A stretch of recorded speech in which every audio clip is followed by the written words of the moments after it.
Sai Pallavi mono action లాంటి cinema. అంటే ఏకపాత్రాభినయం అని మనం చేస్తూ ఉంటాం. స్టేజ్ మీద ఇంకెవరు ఉండరండి. మీరు ఈ సినిమా చూస్తే సాయి పల్లవి తప్ప మన కన్ను అటు ఇటు ఎక్కడికి వెళ్ళదండి.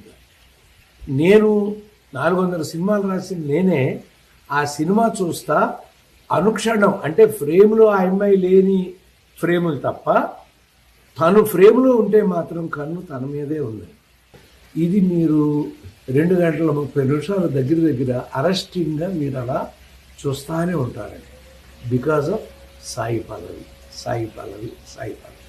ఆ అమ్మాయి నాకెందుకో ఈ సినిమా ద్వారా ఆవిడకి జాతీయ ఉత్తమ నటి అవార్డు వచ్చేస్తుందేమో అన్నంత నమ్మకం కలిగిందండి ఈ సినిమా చూస్తే. అంత అద్భుతంగా ఎన్ని రసాలు పండించుకుంటా చేసిందో మహానటి అని నిరూపించుకుంది ఆ అమ్మాయి.